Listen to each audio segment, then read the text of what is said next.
It's time for the Margin Matters Minute with Money Man Jason Brown. All right, welcome back to another edition of the Margin Matters Minute. My name is Jason Brown, and today we're continuing my series of retirement talks with my special guest, Mr. Melvin Brown, who is also my father. Now, you may remember I did a previous retirement video with him on how he was planning to retire, and he was actually planning to retire during the middle of a pandemic. And actually, it was about 1 year ago today that we did that last interview. So actually, I'll link that interview below if you guys want to check that one out. But today, the topic is how my dad actually retired during a pandemic. So your last day was December 31st, 2020. Correct. So at the time of recording this video, you've been retired for approximately 6 months. So tell us, what have you been doing with yourself for the last 6 months? I would recommend retirement for everyone. It's good. I've enjoyed it. It's been a lot of fun, and took and planning on my side to get to where I needed to be, and it was a change. It was a big change from going from the structure of work to being retired. And again, I go back and I'll stress it took a lot of planning on my side, not only financially planning, but also, quality of life structure planning, also. Yeah. So here's what I'm going to ask. So I hear a lot, and I know we've talked about this before, is that transition, right? So yeah. I've heard from other people or read articles where it says it's that usually that first maybe 2 to 4 weeks, that initial transition from you working your whole life, retiring at 70 or right before you're 70, to not working anymore. Was that transition difficult or challenging at the beginning?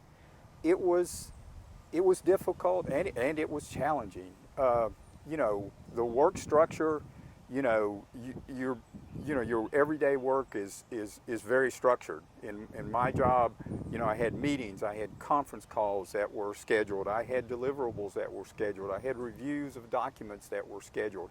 A lot of that scheduling was me. A lot of it was other people setting up meetings for the projects we were going on and things like that.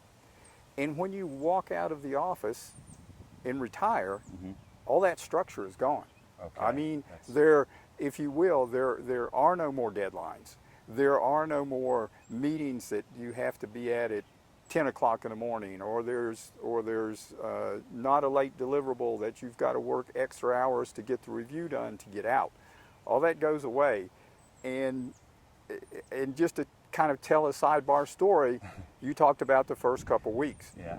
In the middle of the first week and a half, okay. I woke up and I had no idea what day it was. I had, you just lost consciousness of time, and I had to look at my watch, and it was Wednesday. But you have to plan for that. You have to build. I can't imagine someone retiring without a plan and what you're going to do and things of that nature, because if you don't, like I say, you've lost all that structure, and you have to build that structure for yourself and what you want to do and how you want to do it and when you want to do it, be that vacations, be that doing things around the house, be whatever. And that was an important thing. And I'll tell another little sidebar. Okay.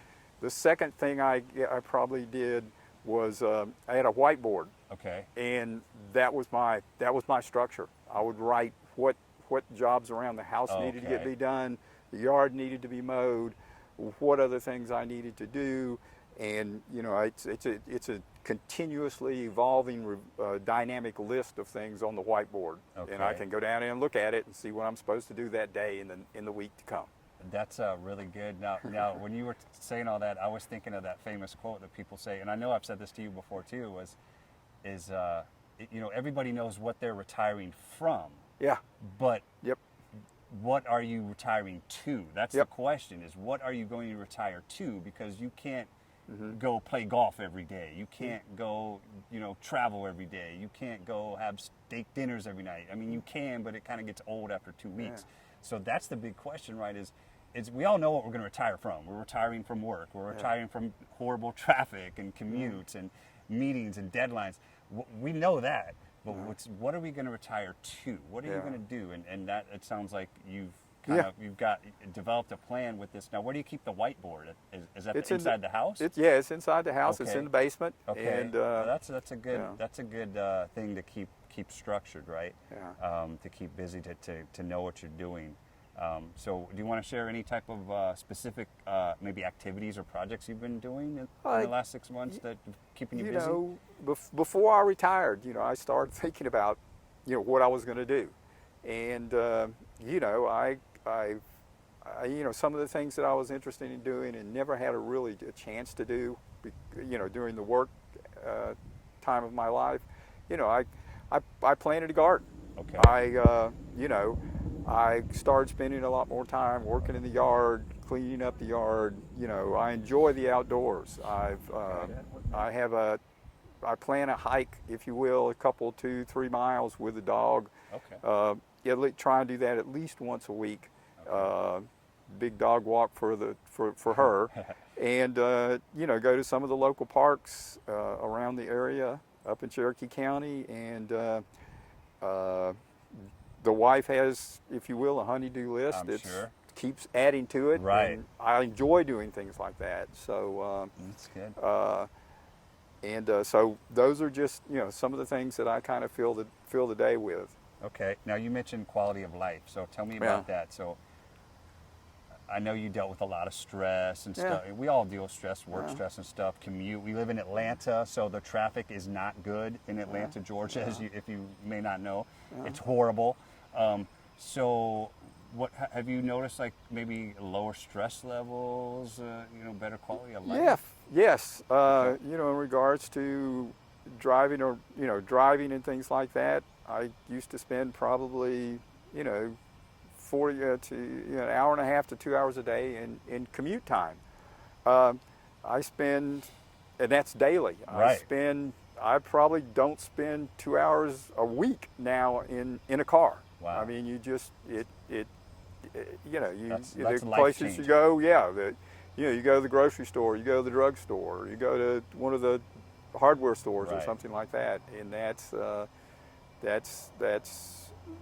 stress is gone. I think the other thing that I discovered, and you talked about the first 2 weeks, was if I had something planned for the day, I'm going to mow the yard today. Okay. And I didn't get finished with it before it was, I got to go back to work tomorrow.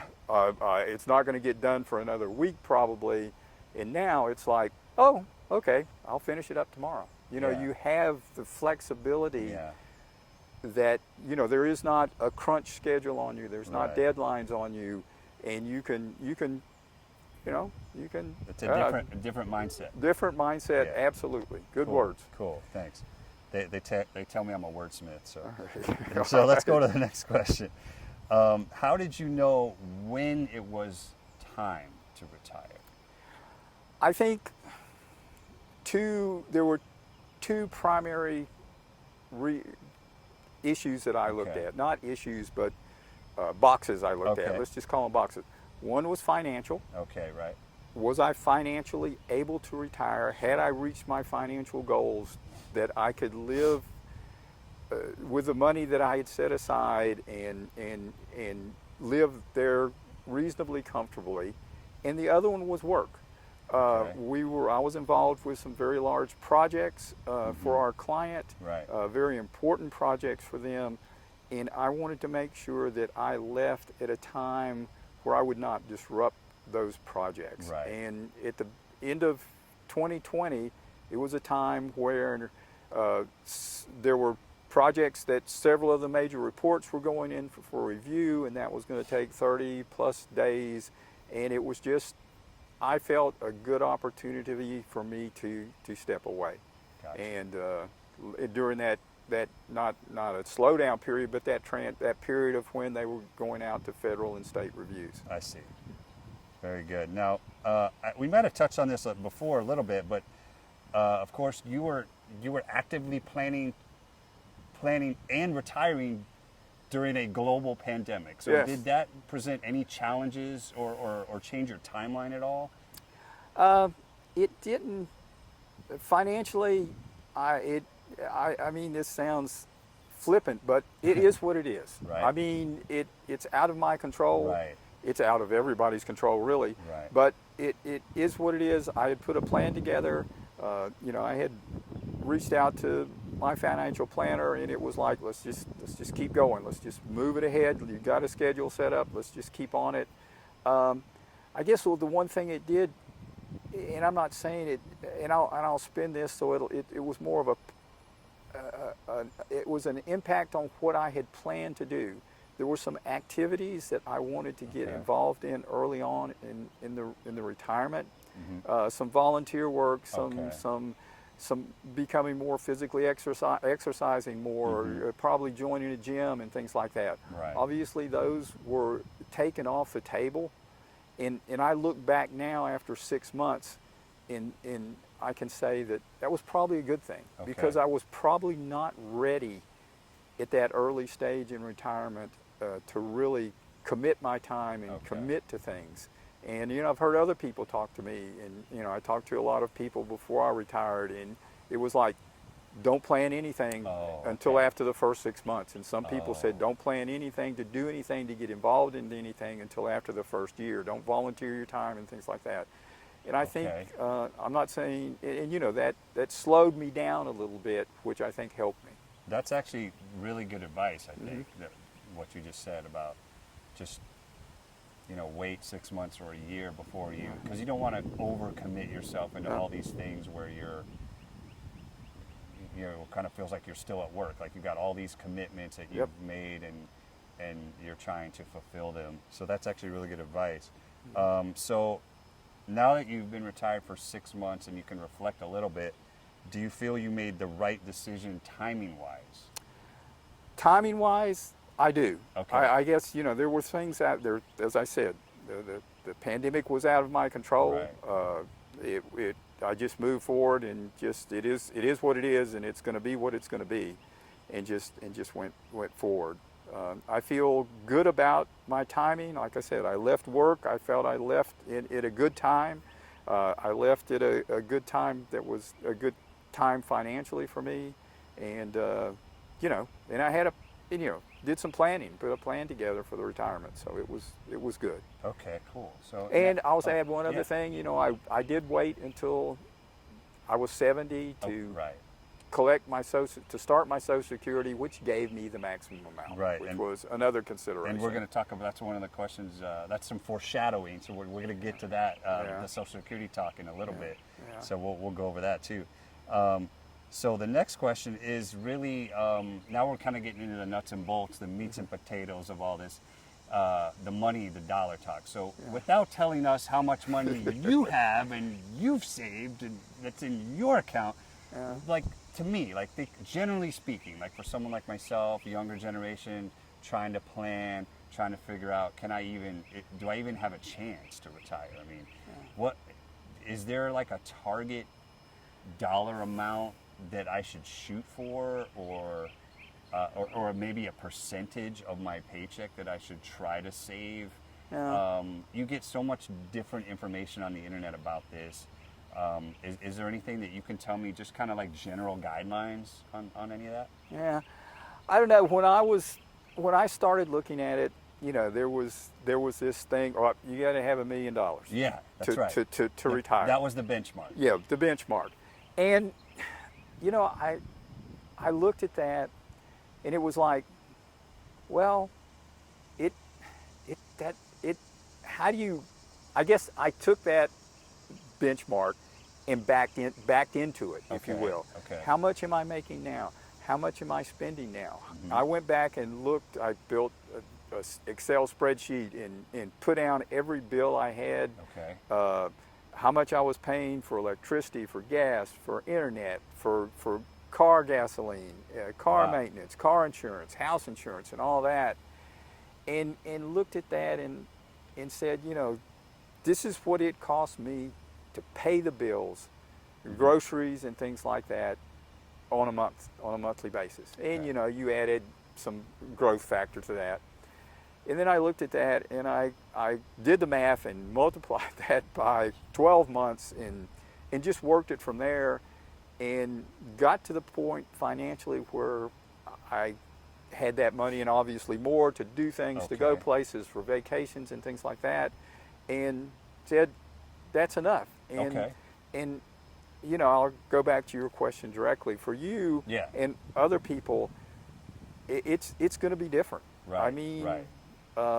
There's so and many variables. it's going to Yeah. change so much between now and the next 10 years and the next 5 years, 10 years, 20 years. Right. That's right. And it's I don't think the $1 million is 20 years from now or 10 years from now is going to be a benchmark to Right.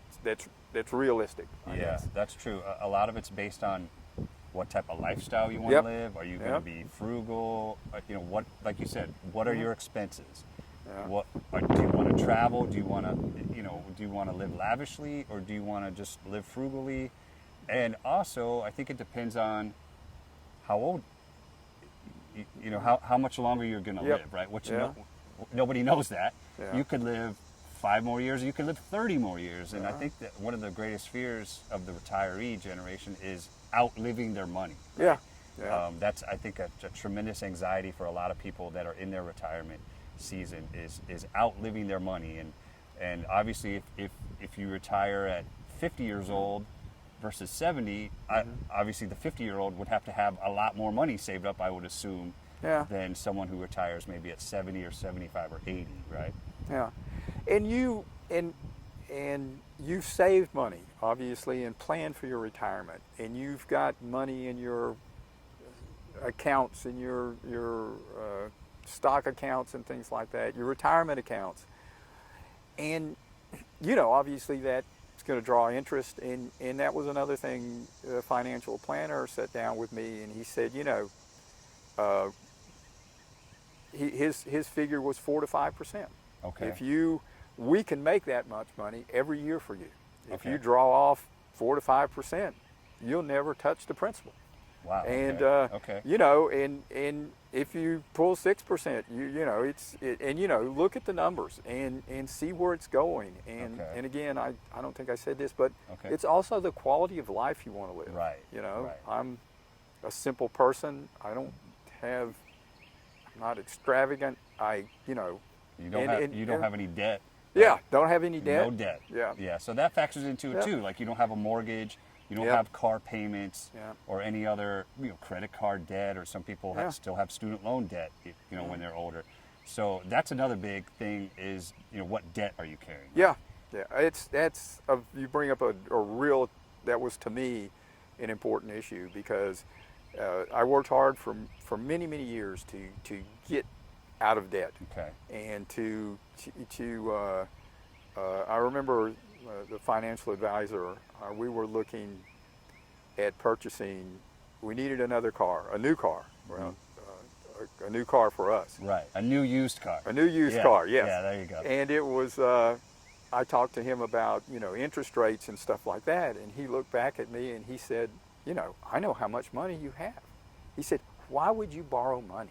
Yeah. He said, you've got money, you can just buy it for cash. Okay. And I looked back at him and I said, you're right. And he said, why would you borrow it?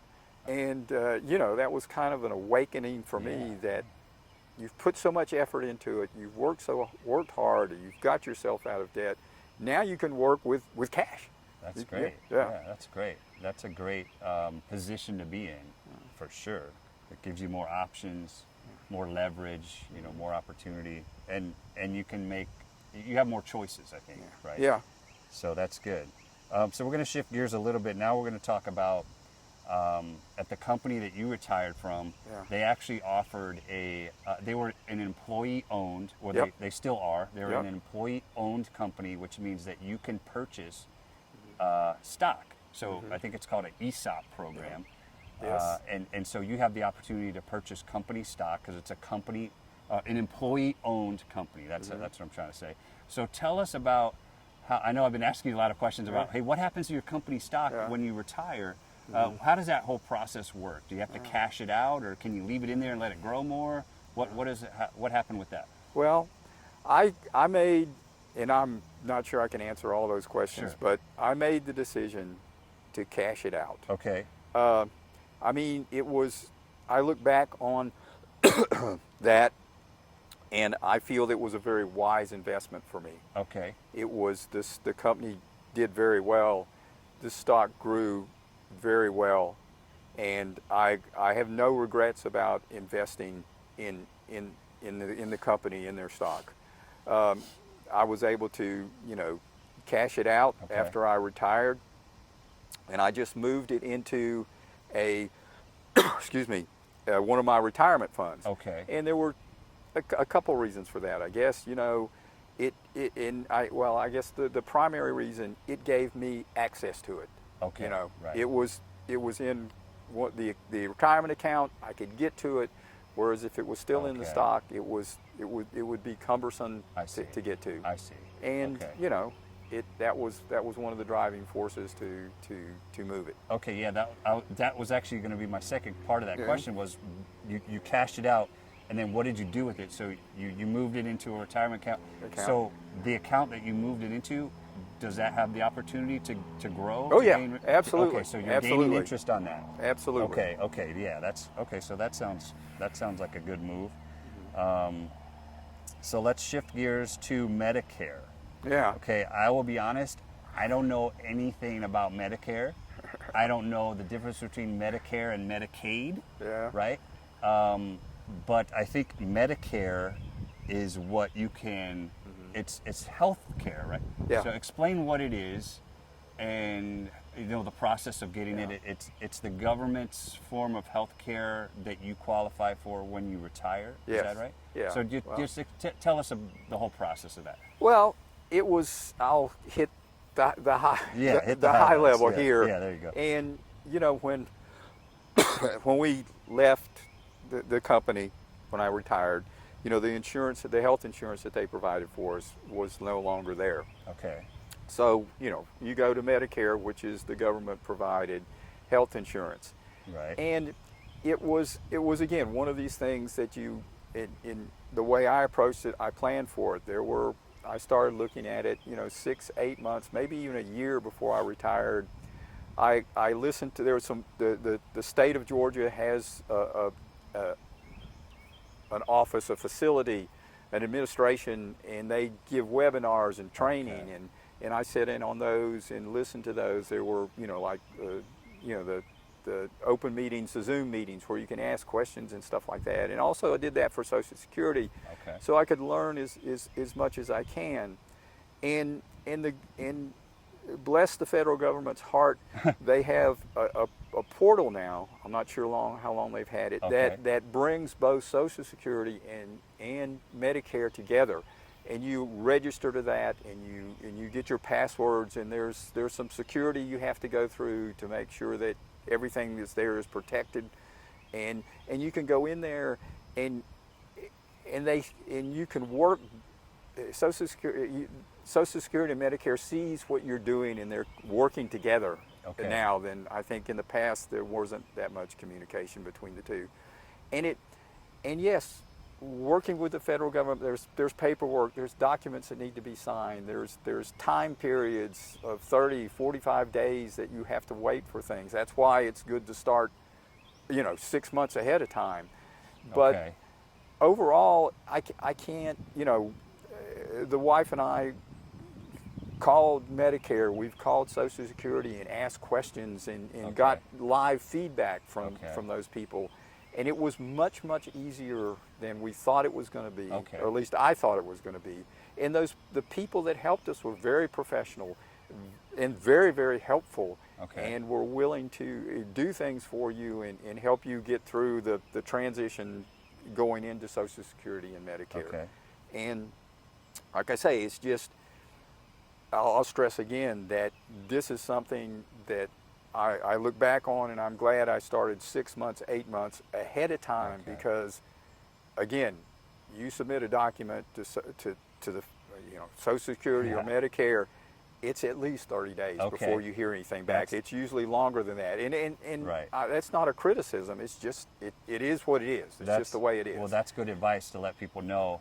And I would assume, as a result of the pandemic, a lot of these timelines may Yep. be delayed even further Yeah. because of everything that's going on with the federal government and everything that's surrounding the pandemic as well. So, Yeah. but how do you qualify? Do you have to be a certain age? Yeah, you have Okay, to. Well, how do you qualify for it? Medicare gets really really complicated. Depend on your income and Okay. your physical and health conditions and stuff like that. But Okay. yeah, 65. 65. Is Okay. So you have to be at least 65 to apply for it. Qualify. Yeah, in general conditions. But like Okay, I say, okay. there's a lot of strings attached to that. I see. That again. Now, are you are you on it now? Are you Yeah. approved? Okay, so The- you have and mom, your yeah, wife. yep. My mom, your wife. Yeah. Mom also has it. Yeah, we're Okay. both on Medicare. Okay. We're both on Social Security. Okay. Now, are those separate or together? Do you have to claim them both at the same time? Do you have to claim Social Security and Medicare? Are they You don't have to connected? do them at the same time, okay, but you're okay. getting way too deep for me. Okay. Okay. I was just asking. Okay. Well, actually, Yeah, because we had she had Social Security before. I mean, she had Medicare before she had okay. uh, Social Security. Social Security. Okay, yeah. I didn't realize if I didn't know if you had to get them both. No, you don't at have to get I didn't know both if it at was the like a same time. package deal there. Okay, well that's good to know on those timelines for sure. Now that's a good transition to our next topic, which is Social Security.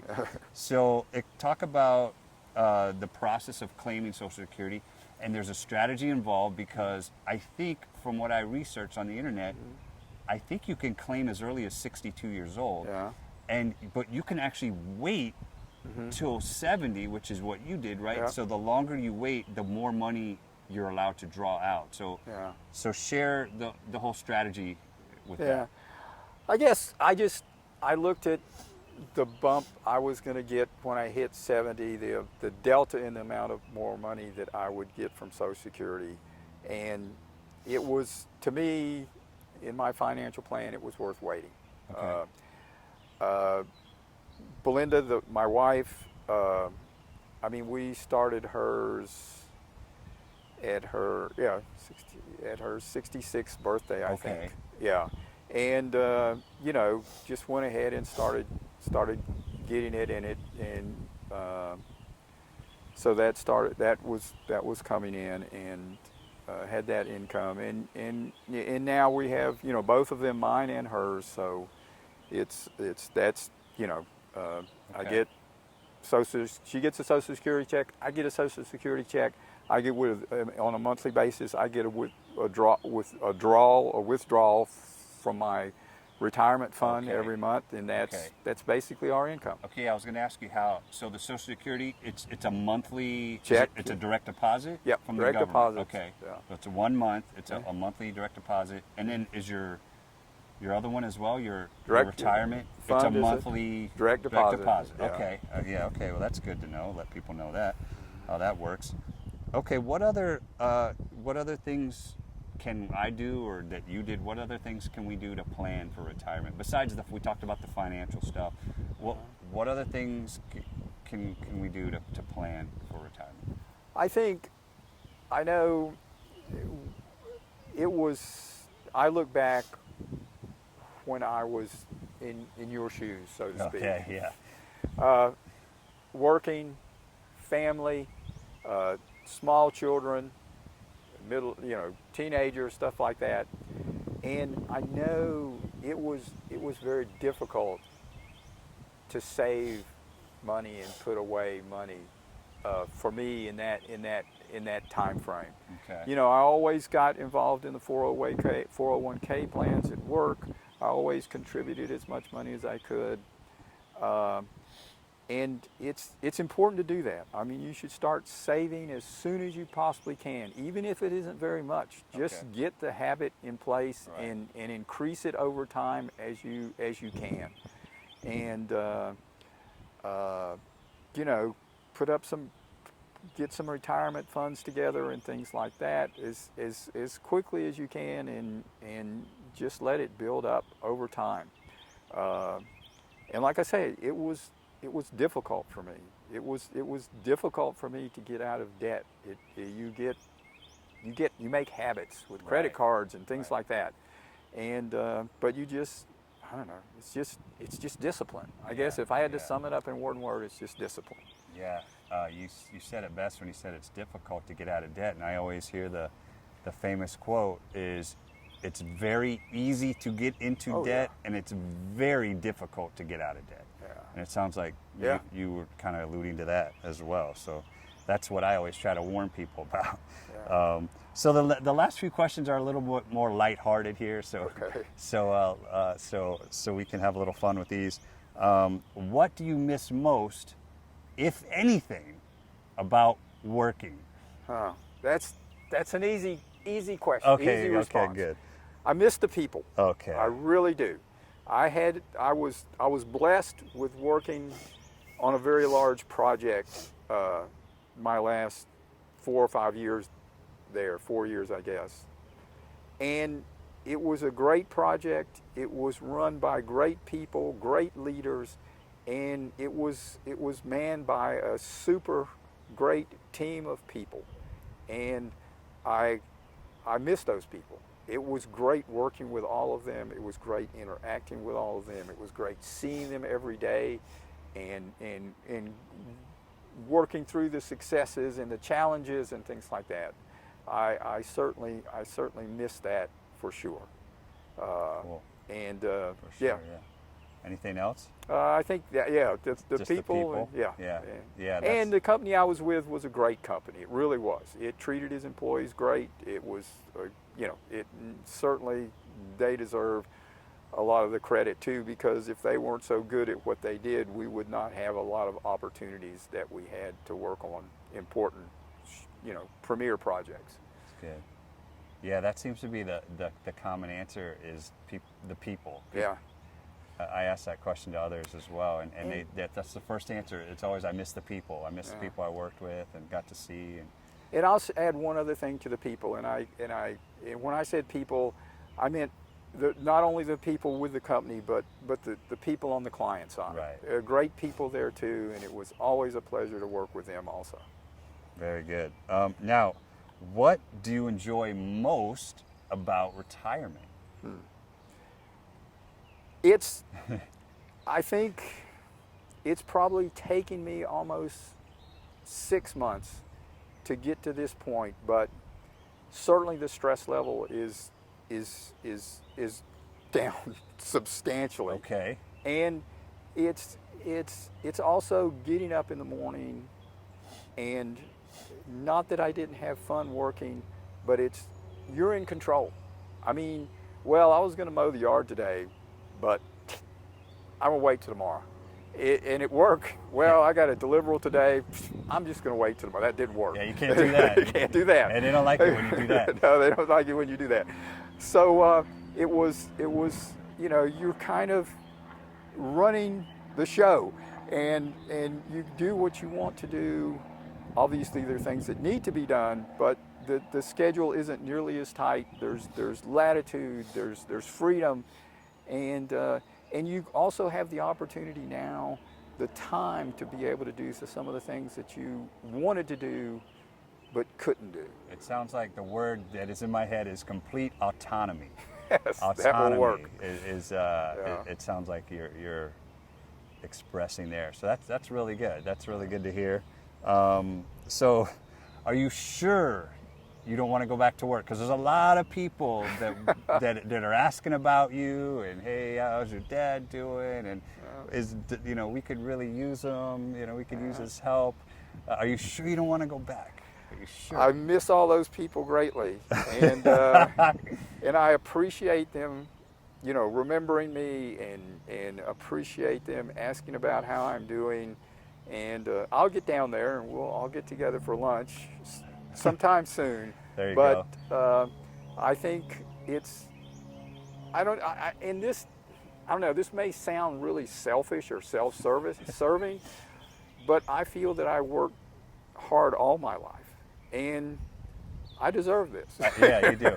Do you know? And I'm enjoying it. Do you know how many because for me, I started working legally the day I turned 15 when I started bagging groceries at Kroger. Yeah. Do you remember how old you were when you first started working, or how many years you worked? I'm assuming it's well over 50, 60. Yeah, I was not 60 years, but you didn't start work when you were 10. no, but the how many years did you work?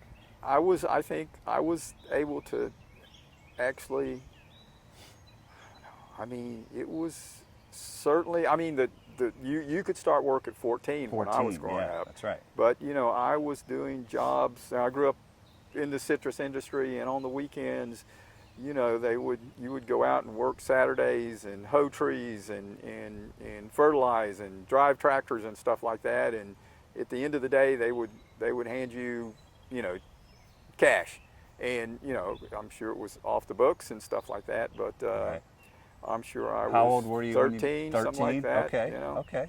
Well, that counts as work. That sounds Yeah. like that's hardcore manual labor work. Right there. Yeah. Had In to- the Central Florida heat, yeah.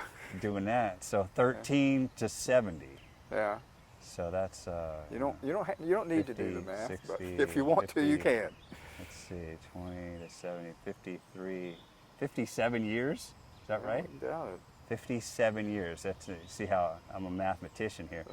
Wow, that's tremendous. Now, any final thoughts before we wrap up here? Any final thoughts, lessons learned, advice, anything else you want to share? Stories?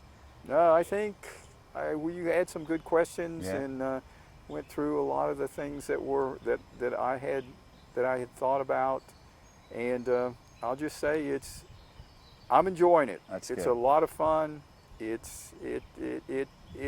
And again, I'll stress again that, you know, the people that gave me the advice that, you know, don't really get involved in things for 6 months, don't get in, or and some of them even said a year, for me certainly was good advice. Yeah, I think that if I had really stuck to my plan that I had, I would have just frustrated myself, and it would not have been as much fun.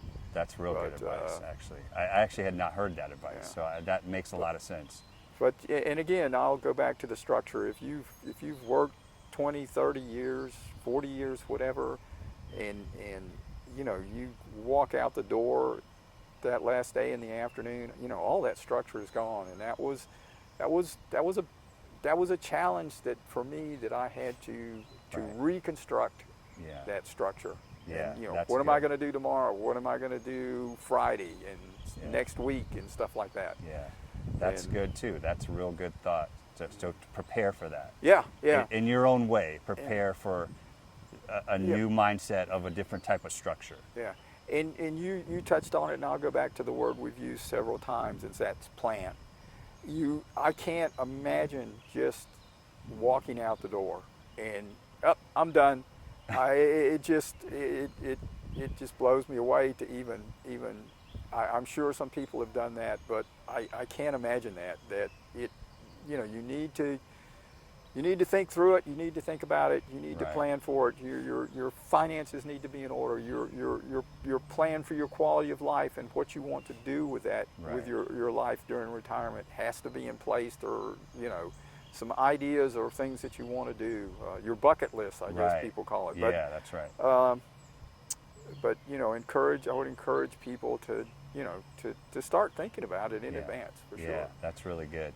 Well, thank you so much this has been really a lot of wisdom for me to hear about. Hopefully you guys learned something from this conversation. I know I have. It's been very valuable for me to learn and watch my dad retire and just pick his brain and ask him how he's doing things because I'm clueless on all this stuff too, but hopefully I have some time left here to get my act together. But thank you so much, Mr. Melvin Brown, for your time today. And if you guys want to support me, you can subscribe to my channel. I'd appreciate that. I'm going to do a whole series of retirement talks, and I can link some of those other videos in the description below. You can check those out. And you can also go to my website, yourmarginmatters.com, to learn more about all my endeavors, my book, my blogs, etc. So until next time, this is Jason Brown saying, it's not the amount of money you make, but the margin that matters the most. We'll see you next time. All right, you did good. That was All really right. good. That was Okay. really good.